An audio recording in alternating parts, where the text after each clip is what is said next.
The news summary, good evening. The Planning Authority is proposing that a Contractors Registration Council is established to regulate licensed contractors in the construction industry. The council will have the role of registering all building contractors, and it will also have the responsibility of recommending who gets the necessary building license. The proposal was made during a consultation meeting with various building contractors. The CEO of the Planning Authority, Angela Servina, says that the feedback from the contractors on this recommendation is positive, but there is still more discussion required.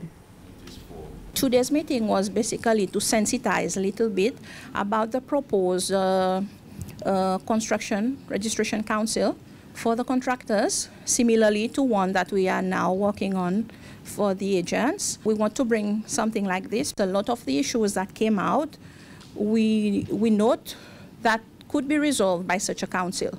So all the contractors, the majority of them here, were in favor of such an association, but now there is a need to work out on the details of this association. Probably next year, we will re-meet up again with them to maybe with a proposal then on a law to that effect. President Wever Ramkalawan will join other world leaders at the 8th meeting of the International Conference on African Development, which will be held in Tunisia from the 27th to the 28th of August. During the two-day summit, high-level delegations from African countries, Japan, as well as other organizations such as the African Development Bank, the African Union, World Trade Organization, and other UN agencies will be deliberating around issues related to the COVID-19 recovery, realizing a resilient and sustainable society in Africa, among others. President Ramkalawan leaves the country tomorrow and will be back on Monday, the 29th. A new platform has been launched with the aim of supporting young entrepreneurs develop business potential and networking with established businesses to learn of best practices so as to become successful. The launching of this program by the Seychelles National Youth Council, called youth.com, was held yesterday afternoon at the Kenwin House in Victoria. It forms part of activities to celebrate the youth festival called Let's Meet and Greet. Youth.com is geared towards unleashing the potential of youths through entrepreneurship by providing pathways for young entrepreneurs to bring innovations to the market so as to create a transformation within the entrepreneurial environment. It is a supporting mechanism aimed at empowering, engaging, and supporting aspiring and existing young entrepreneurs by helping them to develop their entrepreneurial skills to different interventions and approaches. Foster an environment to encourage innovative entrepreneurial ideas and create interest, especially among the younger generation.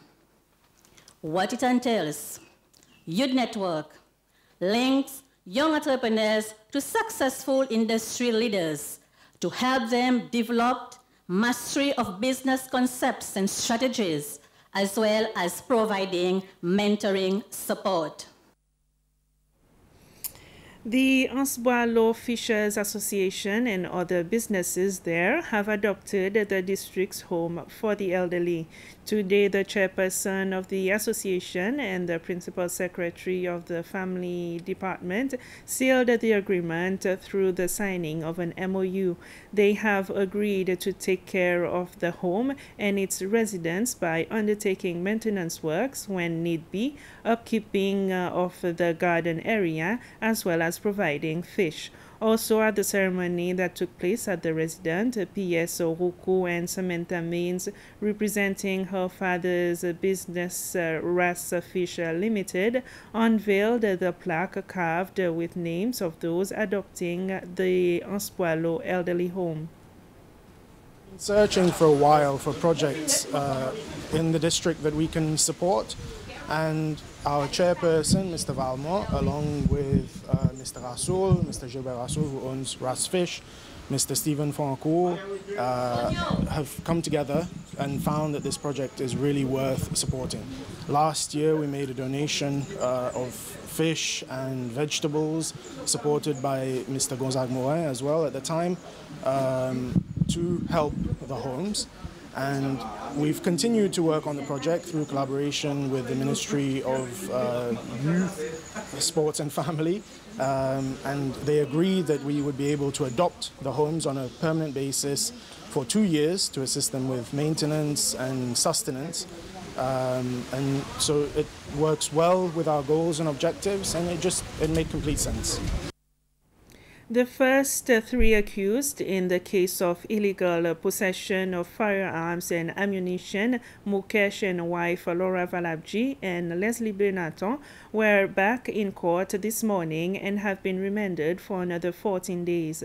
Chief Justice of the Supreme Court, Ronnie Govindan, has set the 19th of September to hear an application filed by Mrs. Valabji in response to an application by the prosecution to access digital information that belonged to her and that was first seized by the Anti-Corruption Commission as part of inquiry in the case of the missing $50 million. On the 19th of September, Justice Govindan will decide whether the digital information can be accessed by the prosecution as evidence in the case of illegal possession of arms and ammunition. This trial in this case has been set to start in December this year. And that's it for the news summary. Join me at 8 for the Creole Bulletin. Bye-bye for now.